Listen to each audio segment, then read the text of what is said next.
Cette dernière partie va consister à étudier la possession, à voir comment chasser les démons et voir les jugements qui attendent tous ces esprits impurs.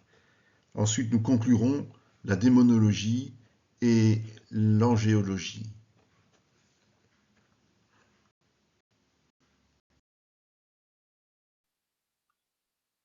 Outre le fait qu'ils se font tout ça, on monte en gradation et en gravité. Donc on a déjà vu, mais on va le reprendre, ils prennent possession des gens. On a déjà parlé de cela, mais il y a encore un passage intéressant dans Matthieu 4, 24. Sa renommée se répandit dans toute la Syrie, et on lui amenait tous ceux qui souffraient de maladies et de douleurs de divers genres, des démoniaques, des lunatiques, des paralytiques, et il les guérissait. Démoniaque est dit ici daimonitzomai en grec. Donc c'est une traduction littérale. Et ça veut dire littéralement être possédé d'un démon. Pas plus clair que ça. Celui qui nie aujourd'hui la possession démoniaque, on peut l'appeler autrement, d'accord? Mais celui qui nie la possession démoniaque, il n'a rien compris à la parole de Dieu. Donc, le démon va utiliser toutes les voies d'accès que l'homme va lui offrir, en fait. Le démon ne sera permis à entrer dans l'homme que s'il est dans le monde. Et je dirais dans le chrétien, si le chrétien lui laisse accès. Parce que je suis de ceux qui pensent très clairement que même certains chrétiens peuvent être possédés. Si vous attristez le Saint-Esprit, si vous empêchez le Saint-Esprit d'agir en vous, vous pouvez laisser l'accès au diable et à ses serviteurs. Il y a des phrases très claires qui disent que Dieu lui-même nous livre à ses bourreaux, on vient de le lire, ça dit ce que ça dit. Donc, soyons quand même attentifs à bien rappeler à nos frères et sœurs que s'ils commettent le péché volontaire, ils risquent d'être une proie facile pour le diable. Parce qu'ils se coupent de toute protection venant de Dieu. Soyons clairs, d'où l'intérêt de vraiment les avertir et de prier pour eux. Sinon Dieu ne nous aurait pas demandé de le faire. On n'aurait pas reçu cette instruction de deux apôtres réputés et reconnus qui sont parmi les plus efficaces de ce qui nous est laissé dans la Bible, dans le Nouveau Testament. D'accord? Paul et Jean. Soyons attentifs quand même, sans parler de ce que Pierre nous met comme référence.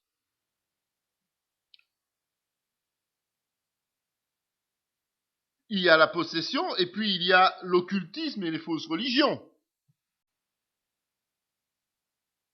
Ils firent passer par le feu leurs fils et leurs filles.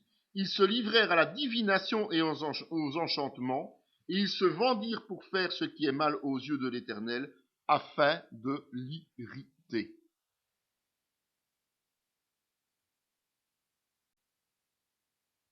Les sacrifices, leurs propres enfants. Les gens sont capables de sacrifier leurs propres enfants. C'est-à-dire, c'est pas possible. Ben si. Ben si. Parce qu'il y a une puissance démoniaque là-dessus. Il y a une présence de démons qui pousse jusqu'à être capable de sacrifier ses propres enfants. Est-ce que vous imaginez jusqu'où ça peut aller? Il suffit de regarder la société aujourd'hui. Aujourd'hui, il y a combien de procès de mères qui tuent leurs propres enfants? C'est ça.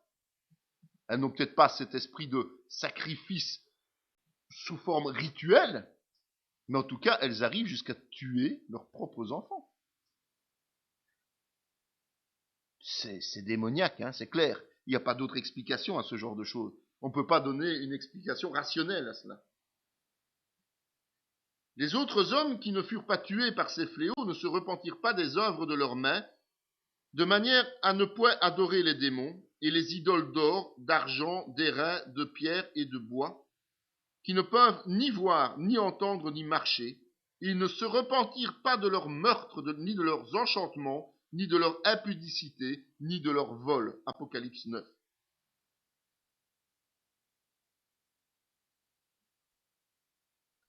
L'idolâtrie, la sorcellerie. Et on voit qu'on ferait un parallèle dans ce passage-là entre les démons et les idoles. matériel, représenté en or, en argent, en bois, enfin tout ce que l'on peut. Si on est riche, on met de l'or, si on est pauvre, on fait du bois. Mais on fait toujours des idoles. Dans le monde, c'est comme ça. Les fameux gris-gris, là, les fameuses protections, les fameuses petites statuettes de protection, même les croix, quelque part. Les croix, si les gens peuvent en faire une idolâtrie. Ça peut être un signe distinctif, mais attention que ça ne devienne pas un objet d'idolâtrie. En disant, oh, j'ai un problème, on touche sa croix parce que ça protège. C'est une erreur, hein. C'est une erreur. Comme nous allions au lieu de prière, une servante qui avait un esprit de python, et qui, en devinant procurer un grand profit à ses maîtres, vint au-devant de nous, et se mit à nous suivre, Paul et nous. Elle criait, « Ces hommes sont les serviteurs du Dieu très haut, et ils vous annoncent la voie du salut. » Elle fit cela pendant plusieurs jours. Paul, fatigué, se retourna et dit à l'esprit, « Je t'ordonne au nom de Jésus-Christ de sortir d'elle. » Et il sortit à l'heure même. Les maîtres de la servante, voyant disparaître l'espoir de leur gain, se saisirent de Paul et de Silas et les traînèrent sur la place publique devant les magistrats. L'esprit de divination. Vous voyez dans ce passage-là, un esprit de python. Python, c'est un serpent, lié avec Satan. D'accord ? La divination, ça vient de Satan. Ça n'a rien à voir avec Dieu. Le discernement, le don de connaissance, le don de prophétie, tout ça, ça appartient à Dieu. Mais la divination, c'est un esprit de python. Et moi, ce qui m'amuse bien dans ce passage, c'est justement que, très important, et ça je vous le dis souvent, ne dites pas l'occultisme c'est du mensonge. Non. Dans l'occultisme, ils savent dire aussi des choses vraies, noyées dans des mensonges. Le but est de tromper les gens. Et c'est là que les gens se font piéger souvent. C'est parce que lorsque ils vont voir quelqu'un qui fait de la divination, d'une manière ou d'une autre, boule de cristal, marc de café, carte, tarot, enfin tout ce que l'on veut, elle va dire des choses vraies, cette personne. Elle va leur dire des vérités. Ici, elle a raison quand elle dit ces gens-là sont des serviteurs de Dieu. Vous avez remarqué ce passage-là quand même, c'est primordial de faire attention à tout ce que la Bible nous dit. Elle dit la vérité quand elle dit ça. Paul n'a pas besoin de ça, évidemment, il n'a pas besoin de support de quelqu'un qui fait de la divination, mais elle dit la vérité. Mais évidemment, le but c'est de vous piéger dans la vérité, avec la vérité, pour ensuite vous entraîner dans le mensonge, et puis vous faire de plus en plus prisonnier du diable, pour vous amener à votre perte. Hein. Ça c'est l'objectif de la divination, de l'occultisme. Mais les occultes disent parfois des choses vraies, et d'où est le danger? En disant, ben tu vois, il a raison quand il me disait ça, donc je vais y retourner. Et voilà. Et vous êtes ferré, et vous risquez la mort spirituelle, ou de ne jamais connaître Dieu. Jésus-Christ en tout cas. Voilà. Mais ce que j'aime bien dans ce passage, c'est Paul qui est fatigué, qui se retourne et qui dit, allez, va-t'en. Vous voyez l'autorité que Paul avait sur les démons. Ça n'empêche pas d'être traîné devant un tribunal, d'être accusé et tout. Bon, ça n'empêche pas de subir des conséquences, mais en tout cas, contre les démons, il n'en a rien à faire. Il se retourne, il dit, allez, va-t'en. Hein. Ça suffit maintenant, tu me fatigues. Ça fait plusieurs jours que tu nous suis en train d'hurler le fait que nous sommes les serviteurs de Dieu. On le sait bien, hein, on n'a pas besoin que tu le dises. C'est tout. Il se retourne simplement et en une fraction de seconde, c'est terminé. Aussitôt, l'autorité du chrétien. L'autorité du chrétien sur les esprits impurs. Tu n'auras pas d'autre Dieu devant ma face. Tu ne feras point d'image taillée, ni de représentation quelconque des choses qui sont en haut dans les cieux, qui sont en bas sur la terre, et qui sont dans les eaux plus bas que la terre. Tu ne te prosterneras point devant elles, et tu ne les serviras point. Car moi, l'Éternel ton Dieu, je suis un Dieu jaloux, qui punit l'iniquité des pères sur les enfants jusqu'à la 3e et la 4e génération de ceux qui me haïssent. Tous ces débordements que nous avons vus sont dramatiques et graves, gravissimes je dirais même. Ils peuvent avoir des conséquences jusqu'à la 4e génération. Donc, quelqu'un peut être possédé par des démons si on résume bien l'histoire, son arrière-grand-père ou un autre de ses ascendants s'adonnait à l'occultisme. Vous imaginez? D'où le besoin de discernement et parfois le temps nécessaire pour que l'Esprit nous révèle toute cette vérité. Tout ce qui se passait dans la vie de la personne. Donc vous pouvez avoir quelqu'un aujourd'hui qui a des conséquences de ce que son arrière-grand-père faisait. Ou grand-mère, hein. C'est juste un exemple ici. Ça ne passe pas que par les hommes, hein. Hommes ou femmes. Bien d'accord. Mais c'est important d'être conscient de cela. Je voudrais aussi faire une petite parenthèse. Parce que certains vont jusqu'à dire, ah oui, mais on ne peut pas faire de photos, hein. Alors, on ne peut pas faire une représentation de Jésus, une bande dessinée, c'est interdit, hein. On ne peut pas avoir une Bible où il y a des photos avec des images avec Jésus, hein. C'est pas ça que la Bible nous dit, hein.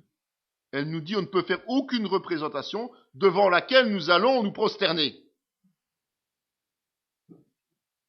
Soyons pas légalistes, soyons en phase avec ce que Dieu a dit. Nous ne pouvons rien représenter devant lequel nous allons nous prosterner. Et nous allons servir. Voilà. Ok ?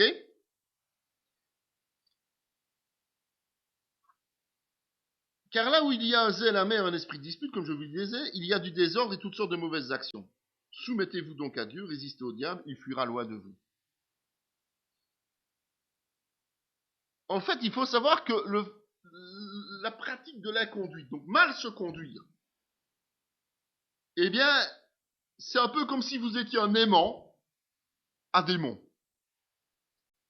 Quand vous marchez dans le péché, ben vous attirez les démons. Tout simplement. Vous les attirez à vous. Et plus ils vont être proches de nous, ben plus ils vont pouvoir nous nuire. Par contre, si nous on marche dans l'obéissance, eh bien là, on a un système de répulsion. C'est-à-dire qu'ils sont obligés de s'éloigner, ils sont obligés de s'écarter.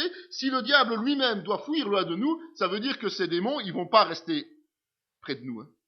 Ils n'ont pas la possibilité. Si déjà le diable lui-même, leur patron, doit fuir, ben ça veut dire que eux aussi, hein, et plus vite que le patron, hein. D'accord ? Le problème, c'est effectivement que parfois, surtout dans des situations où on a cette fameuse maison vide. Ce passage de Matthieu 12 qui dit que clairement que si un démon est sorti d'un homme, comme je le disais tout à l'heure, ben il revient avec ses copains. Donc, la personne qui ne laisse pas suffisamment de place au Saint-Esprit va laisser un terrain propice aux démons. Le chrétien qui ne se laisse pas remplir de Saint-Esprit et qui ne se laisse pas remplir de la plénitude du Saint-Esprit, ben, risque de laisser de la place, beaucoup trop de place, vide, et tôt ou tard, envoyer des invitations.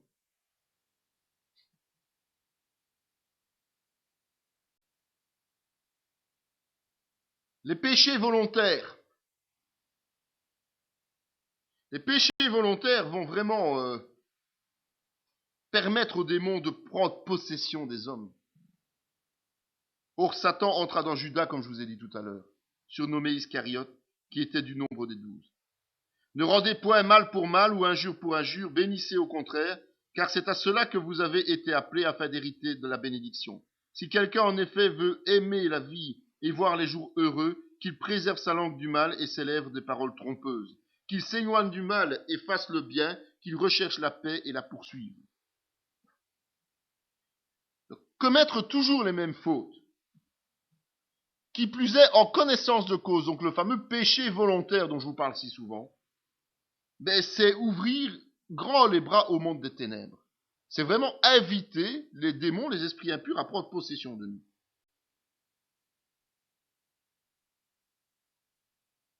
L'imposition des mains est un danger. Dans 1 Timothée 5, 22, Paul dit « N'impose les mains à personne avec précipitation, et ne participe pas au péché d'autrui, toi-même conserve-toi pur. » Quand on impose les mains de façon irréfléchie, eh bien, on risque de communier avec le péché des gens. Donc, prudence, prudence, prudence. Ici, c'est dans le contexte de la nomination d'anciens dans les églises. Ben évidemment, si les anciens sont pécheurs et ne sont pas réellement appelés, le risque, c'est qu'ils entraînent toute une foule derrière eux. Et là, évidemment, cette foule, elle va être trompée et amenée dans les ténèbres. Donc, l'imposition des mains pour attester de la nomination d'un ancien sans respecter les règles bibliques, c'est partager effectivement ce mensonge avec eux. Et donc, c'est prendre sur soi les fautes des autres. Mais ça a une implication dans toutes les autres circonstances d'imposition des mains aussi. Les paroles insensées. Je vous le dis, au jour du jugement, les hommes rendront compte de toute parole vaine qu'ils ont proférée, car par tes paroles tu seras justifié, et par tes paroles tu seras condamné. Matthieu 12. Ça veut dire quoi? Ça veut dire que les engagements que nous prenons, ils ne doivent pas être pris à la légère. Quand nous décidons de nous donner notre vie à Christ, c'est donner pleinement notre vie à Christ. Lorsque nous engageons dans un service pour Dieu, c'est de respecter notre engagement.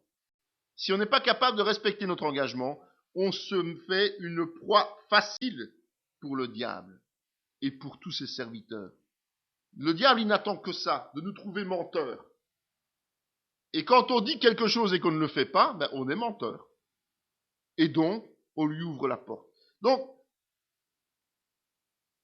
l'esprit ne pourra jamais prendre possession de quelqu'un que s'il est trouvé en défaut quand il est né de nouveau. Le chrétien ne pourra jamais être soumis au diable que s'il est pris en défaut. S'il n'est pas pris en défaut, il ne donne pas accès au diable et à tous ses serviteurs. C'est pas la même chose que les gens du monde, qui eux sont sous la coupe du diable. On est bien d'accord. Ils sont sous l'autorité. Ils sont sous l'autorité du prince des ténèbres. Donc soyons clairs. Le premier responsable de l'agissement, des agissements qui ouvrent la porte aux démons, c'est l'homme lui-même. Il ne peut pas accuser le diable de le driller, de lui faire subir des conséquences. Il ne peut pas accuser Dieu non plus. Il doit d'abord regarder dans son propre potage, dans sa propre vie, dans sa propre action. Pourquoi? Parce que par nature, l'homme est devenu rebelle à Dieu. Et même le chrétien, souvent, se retrouve rebelle à la volonté de Dieu. Et donc, il attire lui-même ses conséquences. Ceux qui sont en Jésus-Christ ont crucifié la chair avec ses passions et ses désirs. Si nous vivons par l'Esprit, marchons aussi selon l'Esprit. Ne cherchons pas une vaine gloire en nous provoquant les uns les autres, en nous portant envie les uns aux autres. Soyez sobres, veillez, votre adversaire le diable rôde comme un lion rugissant, cherchant qui il dévorera. Résistez-lui avec une foi ferme, sachant que les mêmes souffrances sont imposées à vos frères dans le monde. Passage de Galates 5 et de 1 Pierre 5. Soyons clairs, la nouvelle naissance ne nous suffit pas à nous protéger. La nouvelle naissance est insuffisante pour notre protection. Il faut que nous engagions notre volonté dans une vie d'obéissance et d'abnégation. C'est incontournable. Beaucoup de gens se disent « je suis sauvé, je suis tranquille ». C'est faux. Et c'est pour ça que l'Église est dans cet état-là aujourd'hui. Parce que nous ne sommes pas conscients que la nouvelle naissance ne suffit pas à nous tenir éloignés du monde des ténèbres. Ou de tenir éloigné le monde des ténèbres de nous. C'est la même chose. Il faut absolument que nous engagions notre volonté dans une vie d'obéissance.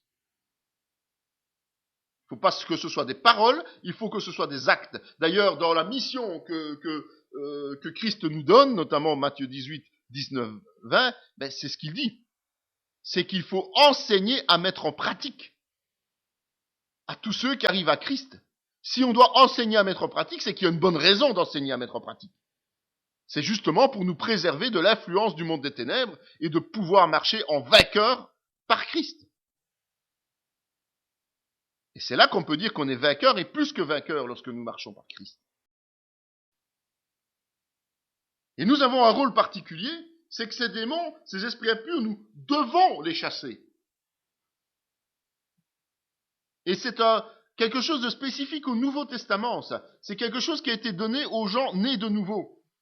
Ce n'était pas comme ça dans l'Ancien Testament, ou peu, en tout cas. Pas de la même manière. Mais ici, c'est devenu une instruction, un ordre. Plusieurs me diront ce jour-là, Seigneur, Seigneur, n'avons-nous pas prophétisé par ton nom? N'avons-nous pas chassé des démons par ton nom? Et n'avons-nous pas fait beaucoup de miracles par ton nom?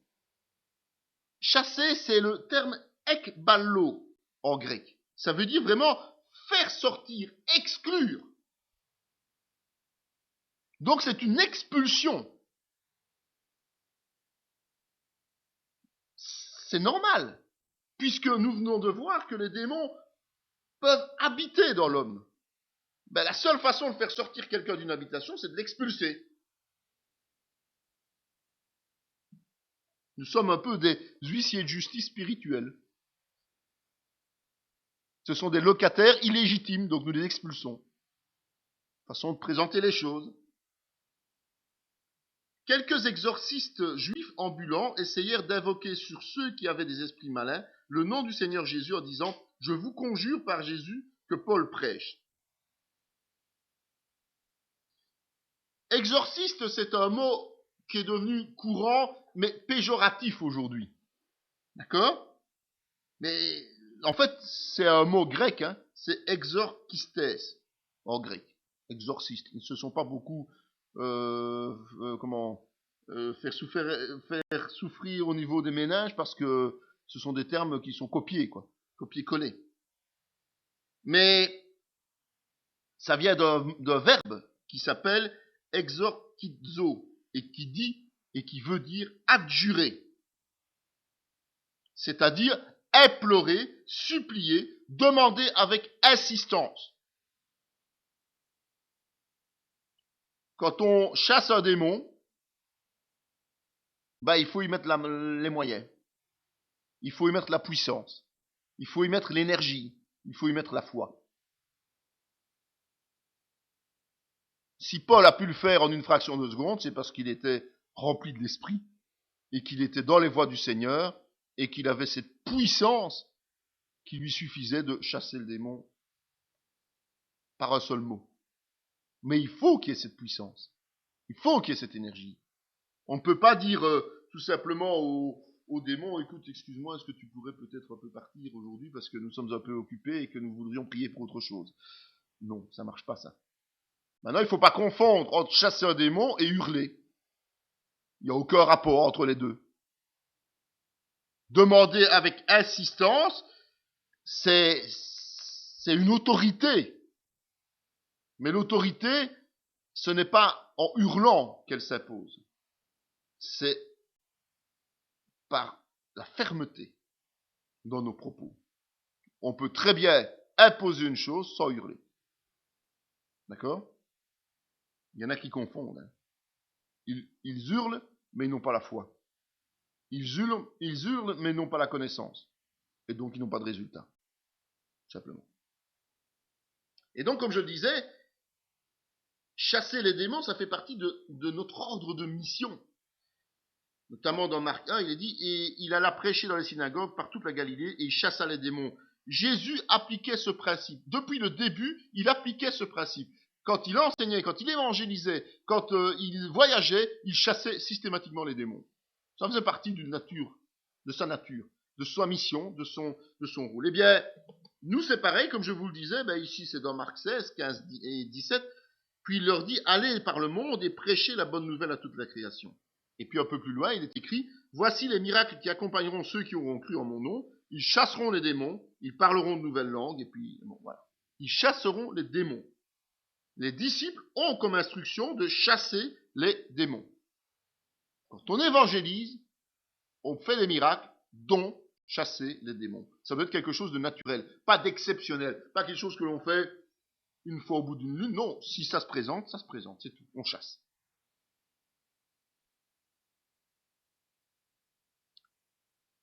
Et je vous le rappelle encore une fois, c'est très important, c'est pour ça que je l'ai remis ici. Les 70 revers avec joie, disant, Seigneur, les démons même sont soumis en ton nom. Évidemment que ce n'est pas par notre propre capacité. Ce n'est pas par notre puissance extraordinaire. Ce n'est pas par notre connaissance formidable de la parole. Non, c'est par le nom de Jésus. C'est par Jésus que nous pouvons agir avec autorité. Et uniquement par lui. Mais Pierre lui dit que ton argent périsse avec toi puisque tu as cru que le don de Dieu s'acquérait à prix d'argent. Il n'y a pour toi ni part ni lot dans cette affaire, car ton cœur n'est pas droit devant Dieu. Ça, c'est quand le fameux Simon voulait lui acheter la capacité de chasser les démons. Lui qui était déjà un magicien au départ. Chasser les démons, ce n'est pas quelque chose qui s'achète. Ce n'est pas quelque chose qui se négocie. Chasser les démons, la capacité de chasser les démons, c'est une grâce que chaque chrétien devrait avoir. C'est la même chose que le salut, c'est la même chose que les dons spirituels. La capacité de chasser les démons, c'est une grâce, ça nous est donné par Dieu, au travers de l'autorité qu'il nous a conférée. Donc pourquoi nous en priver? Pourquoi avoir peur? Pourquoi hésiter? Tout simplement parce que nous nous refusons de recevoir cette grâce. Nous allons aborder au travers des anges déchus, c'est leur jugement. Donc, on sait que Jésus est venu accomplir l'œuvre du salut sur la terre. Et en accomplissant l'œuvre du salut sur la terre, automatiquement, il venait remporter la victoire définitive sur Satan et sur ses complices. Celui qui pêche est du diable, car le diable pêche dès le commencement. Le Fils de Dieu apparut afin de détruire les œuvres du diable. 1 Jean 3,8. C'est pas plus clair, hein? Bon. Car j'ai l'assurance que ni la mort, ni la vie, ni les anges, ni les dominations, ni les choses présentes, ni les choses à venir, ni les puissances, ni la hauteur, ni la profondeur, ni aucune autre créature ne pourra nous séparer de l'amour de Dieu manifesté en Jésus-Christ notre Seigneur. Acte 8, 33. Donc, ça veut dire que, comme je l'ai dit à plusieurs reprises, les actions que les démons et les esprits impurs et Satan peuvent avoir contre nous sont fortement limitées et même totalement impossibles si nous marchons pleinement dans les voies du Seigneur. Alors aujourd'hui, on va se rendre compte que certains démons agissent presque librement. Revêtez-vous de toutes les armes de Dieu, Éphésiens 6, 11, 12, afin de pouvoir tenir ferme contre les ruses du diable. Car nous n'avons pas à lutter contre la chair et le sang, mais contre les dominations, contre les autorités, contre les princes de ce monde de ténèbres, contre les esprits méchants et dans les lieux célestes, pardon. En fait, ce qui se passe, c'est que la nouvelle alliance, celle qui a été créée par Jésus-Christ, est une alliance spirituelle et non plus matérielle. L'ancienne alliance était beaucoup plus matérielle. Il y avait des règles strictes qui étaient imposées au peuple juif, tout ce qui s'ensuit. Aujourd'hui, c'est une alliance spirituelle. Ça veut dire que tout se déplace. Le peuple juif combattait physiquement. Il avait des armées qui remportaient des victoires ou qui étaient vaincus. D'accord? Aujourd'hui, il n'y a plus de bataille physique. C'est là souvent que l'Église a confondu la nouvelle et l'ancienne alliance. Aujourd'hui, le champ de bataille s'est déplacé. Et aujourd'hui, les combats sont spirituels. Ils se passent spirituellement. Et donc, nos adversaires, c'est le diable et ce sont les démons, comme je vous le disais déjà précédemment. Et il y a une hiérarchie angélique qui existe, et bien elle a été reproduite dans le royaume des ténèbres. Satan est un imitateur, je le rappelle aussi. Donc c'est pas lui qui a inventé la hiérarchie démoniaque. En fait, tous les anges qui ont été déchus, qui sont tombés avec lui, ont gardé quelque part leur rang, mais dans le monde des ténèbres, plutôt que de le garder dans le monde spirituel, dans le royaume de Dieu. Et il priait instamment Jésus de ne pas leur ordonner d'aller dans l'abîme. En fait, le problème des démons, des esprits impurs, c'est qu'ils ont une grande crainte actuellement, c'est de se retrouver dans l'abîme. Quand ils seront dans l'abîme, ils seront tout seuls. Ça veut dire qu'ils ne seront plus en possession d'un corps. Et comme on voit on a vu précédemment, que lorsqu'ils sont hors d'un corps, ils souffrent, ils ne trouvent pas le repos qu'ils cherchent, eh bien, ils sont obligés de prendre position dans quelqu'un ou dans un animal. Eh bien, ici, s'ils sont dans l'abîme, eh bien, voilà, ils souffriront en permanence. Donc, ils veulent échapper à cela. Et ça, c'est toute la partie des démons, des esprits impurs qui sont libres quelque part sur terre et dans ce deuxième ciel, qui voyagent, qui agissent au détriment des hommes, bien sûr, mais ils ont une certaine liberté, limitée par Jésus, mais ils ont une certaine liberté. Mais la parole nous dit qu'il y en a d'autres qui, pour l'instant, sont prisonniers dans les abîmes, justement. Donc ça veut dire qu'il y a seulement une partie des démons qui sont là dans notre environnement. Et il y a une partie qui est déjà dans l'abîme et qui n'en sortira jamais. Car si Dieu n'a pas épargné les anges qui ont péché, mais s'il les a précipités dans les abîmes de ténèbres et les réserve pour le jugement, donc ceux-là, comme Jude le dit aussi, qu'il a préservés pour le jugement du grand jour, enchaînés éternellement dans les ténèbres, les anges qui n'ont pas gardé leur dignité, mais qui ont abandonné leur propre demeure. Un certain nombre d'esprits impurs, un certain nombre d'anges qui ont chuté, eh bien, sont déjà prisonniers dans l'abîme, et eux, ils attendent quoi? Le jugement final, c'est-à-dire d'être envoyés en enfer. Pour l'instant, ils sont là, ils sont enchaînés. Donc la parole nous dit qu'il y a des démons, des esprits impurs auxquels nous sommes confrontés, et d'autres auxquels nous ne serons jamais confrontés parce qu'ils sont déjà dans l'abîme. Mais la parole nous dit aussi que une partie de ces anges-là qui sont dans l'abîme seront relâchés. D'autres ne seront jamais relâchés jusqu'au jugement et seront jetés en enfer. Mais à un moment donné, il y en a certains qui seront relâchés. Et notamment, le passage d'Apocalypse 9, il est très parlant à ce niveau-là. Le 5e ange sonna de la trompette, et je vis une étoile qui était tombée du ciel sur la terre. La clé du puits de l'abîme lui fut donnée, et elle ouvrit le puits de l'abîme.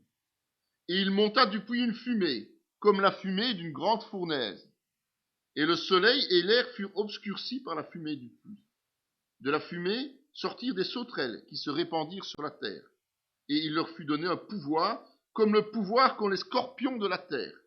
Et il leur fut dit de ne point faire de mal à l'herbe de la terre, ni à aucune verdure, ni à aucun arbre, mais seulement aux hommes qui n'avaient pas le sceau de Dieu sur le front. Il leur fut donné non de les tuer, mais de les tourmenter pendant 5 mois. Et le tourment qu'elle causait était comme le tourment que cause le scorpion quand il pique un homme. En ces jours-là, les hommes chercheront la mort, et ils ne la trouveront pas. Ils désireront mourir, et la mort fuira loin d'eux. Ces sauterelles ressemblaient à des chevaux préparés pour le combat. Il y avait sur leur tête comme des couronnes semblables à de l'or, et leurs visages étaient comme des visages humains.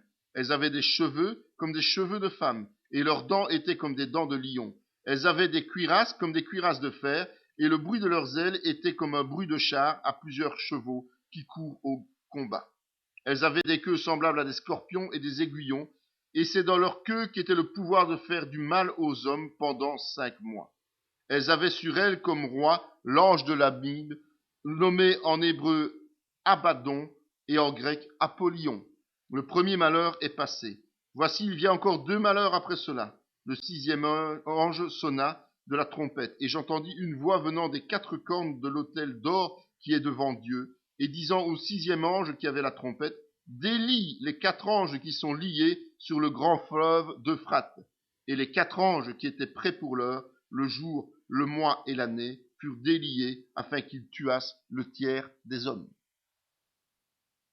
C'est un beau programme, hein? C'est lourd, hein? Mais c'est comme ça. En fait, pour l'instant, il y a des esprits impurs, des anges déchus, qui sont attachés, enfermés dans l'abîme, et qui, à un moment donné, vont être relâchés pour exécuter les fléaux attendus contre l'humanité. Pourquoi ils sont attachés maintenant? Mais parce que tout simplement, s'ils étaient en liberté, eh bien, la terre ne survivrait pas. Elle ne pourrait pas survivre. Donc, il y a des démons qui ont une telle puissance que Dieu les garde pour le moment où ils devront entrer en action.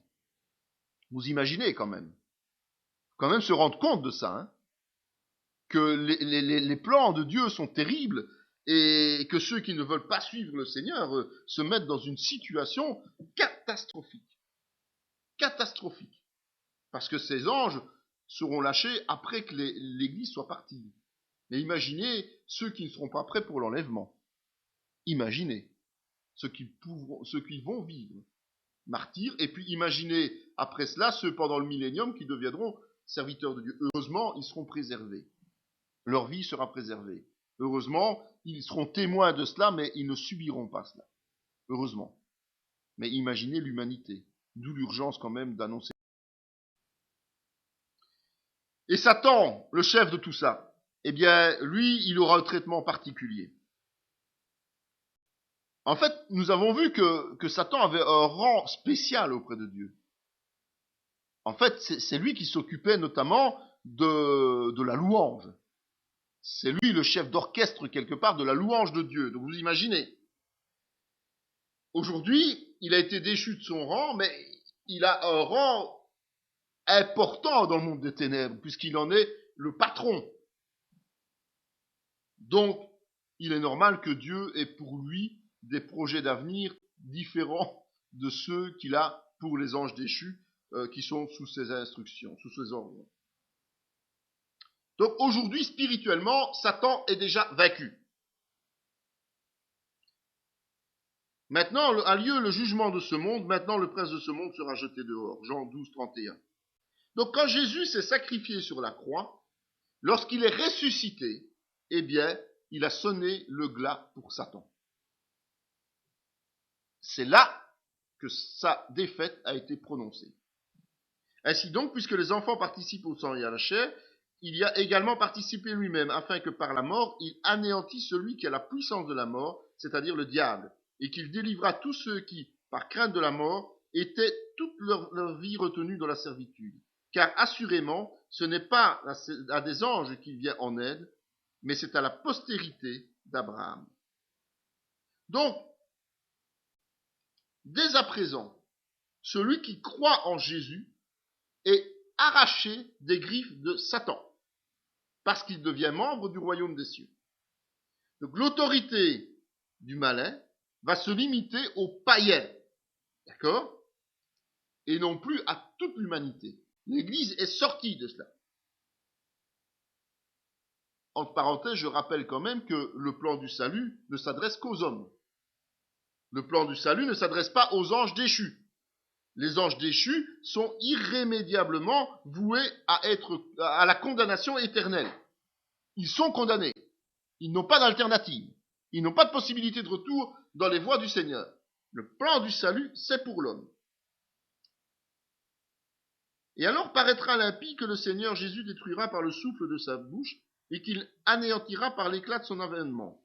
L'apparition de cet impie se fera par la puissance de Satan, avec toutes sortes de miracles, de signes et de prodiges mensongers, et avec les séductions de l'iniquité pour ceux qui périssent parce qu'ils n'ont pas reçu l'amour de la vérité pour être sauvés. Aussi Dieu leur envoie une puissance d'égarement pour qu'ils croient au mensonge, afin que tous ceux qui n'ont pas cru à la vérité, mais qui ont pris plaisir à l'injustice, soient condamnés. C'est ça le jugement de Dieu. Le jugement du monde, pardon, de la part de Dieu. Le jugement du monde, c'est d'être sous la coupe de Satan, sans être capable de comprendre la vérité. Vous imaginez. Les gens sont tellement aveugles qu'ils ne peuvent pas comprendre la vérité. Ça, c'est le jugement du monde par Dieu aujourd'hui.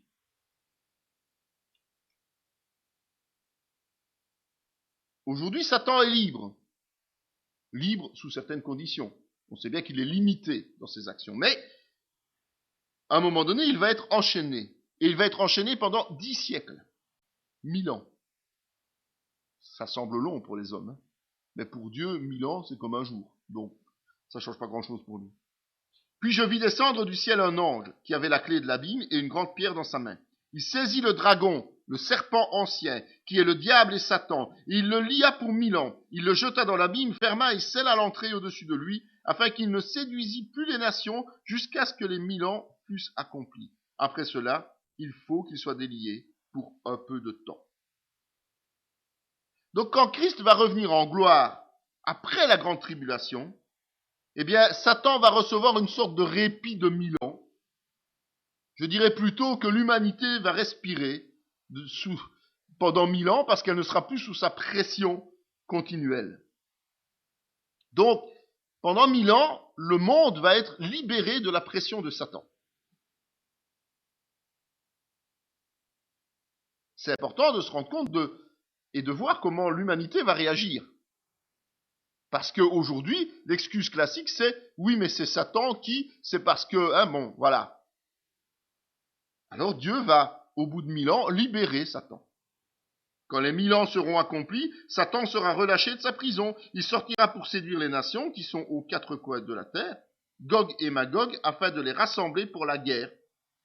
Leur nombre est comme le sable de la mer, et ils montèrent sur la surface de la terre, et ils investirent le camp des saints et la ville bien-aimée, mais un feu descendit du ciel et les dévora.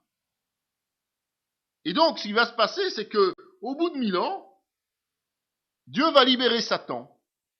Et aux surprises, non, pas une surprise, c'est que les nations vont de nouveau se mettre sous sa coupe instantanément, quasiment.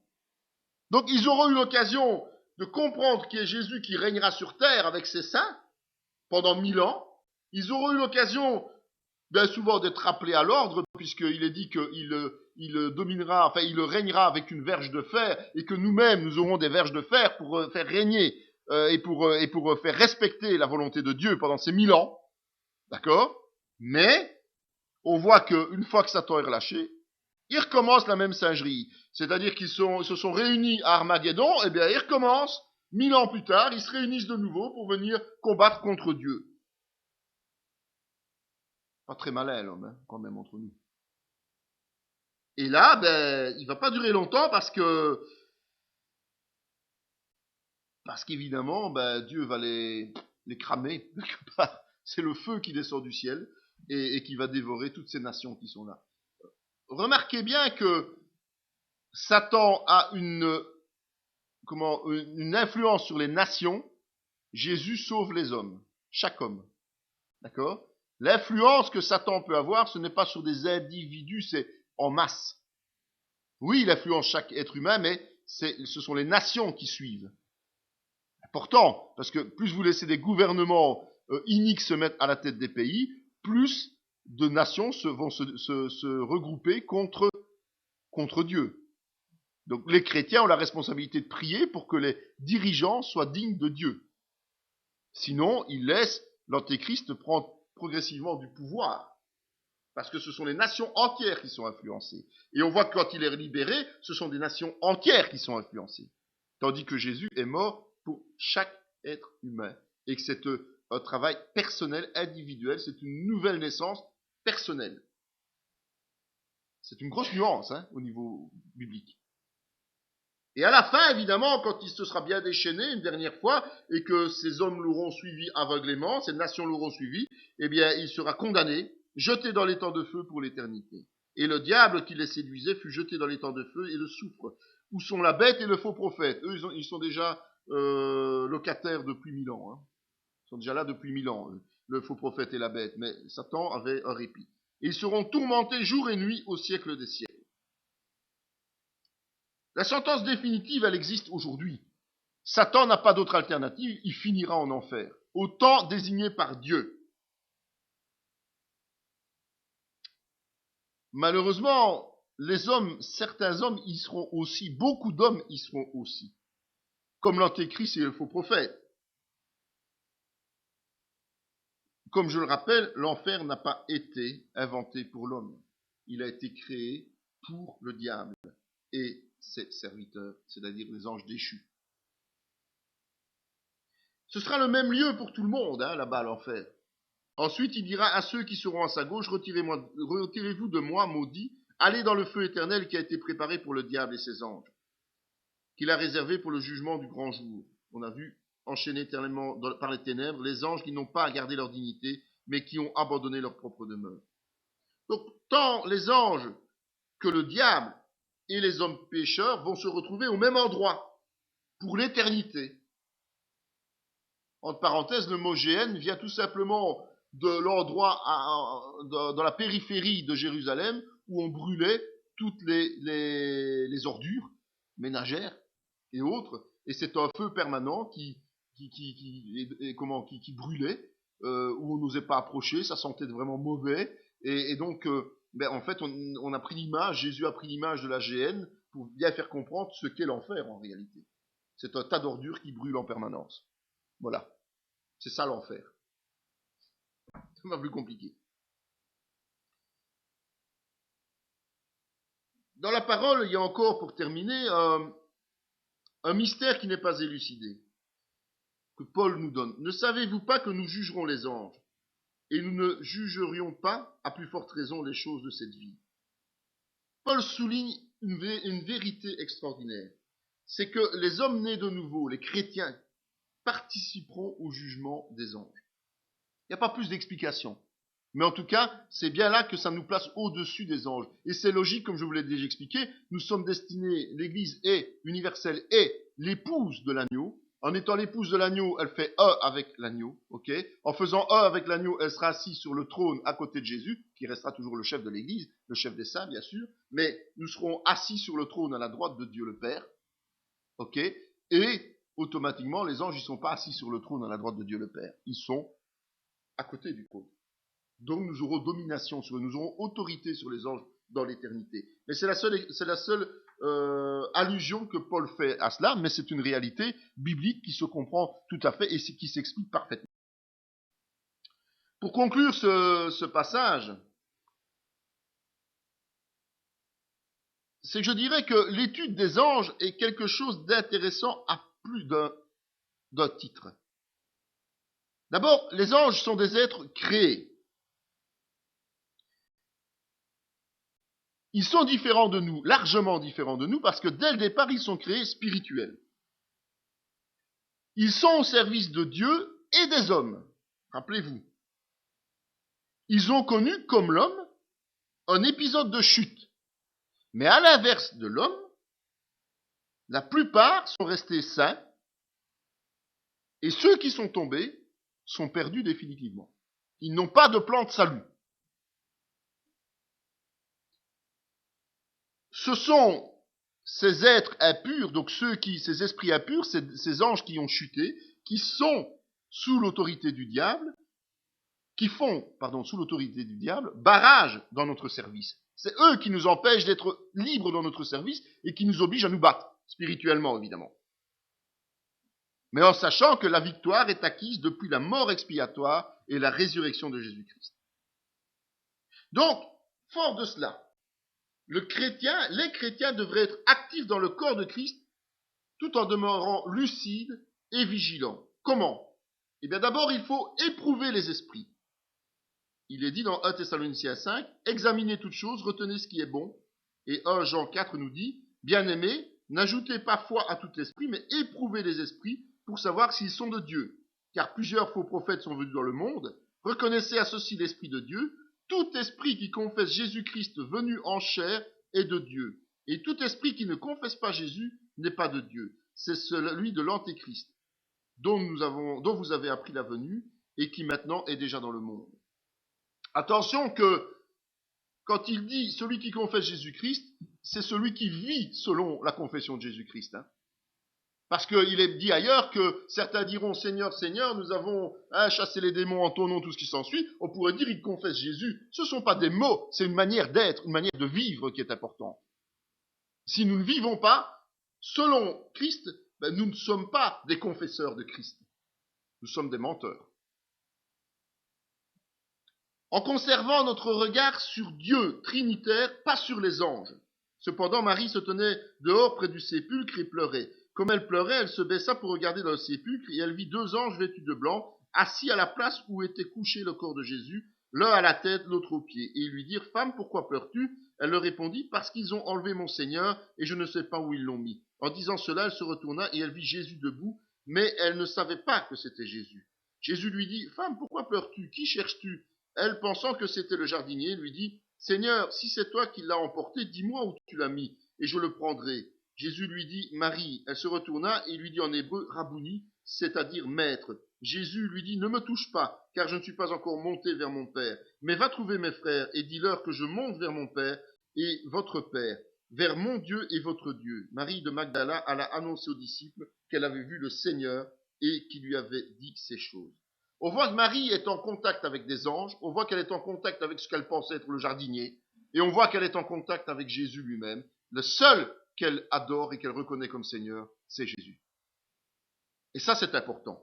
Notre regard s'est tourné vers Dieu. Les anges sont au service de Dieu, à notre service. Ils sont nos compagnons de voyage. Ils ne sont pas des êtres que nous devons aduler, adorer et admirer. D'accord ? Nous pouvons apprécier leur présence, c'est certain, et nous apprécions leur présence. Mais ça s'arrête là. Il faut se méfier aussi de l'esprit d'aveuglement. Et Michée dit, écoute donc la parole de l'Éternel. J'ai vu l'Éternel assis sur son trône et toute l'armée des cieux se tenant auprès de lui, à sa droite et à sa gauche. Et l'Éternel dit, qui séduira Achab pour qu'il monte à Ramoth en Galade et qu'il y périsse? Ils répondirent l'un d'une manière, l'autre d'une autre. Et un esprit va se présenter devant l'Éternel et dit, moi je le séduirai. L'Éternel lui dit, comment? Je sortirai, répondit-il, et je serai un esprit de mensonge dans la bouche de tous les prophètes. L'Éternel dit, tu le séduiras et tu en viendras à bout. Sors et fais ainsi. Et maintenant, voici, l'Éternel a mis un esprit de mensonge dans la bouche de tous tes prophètes qui sont là, et l'Éternel a prononcé du mal contre toi. Attention, justement, à l'esprit de mensonge.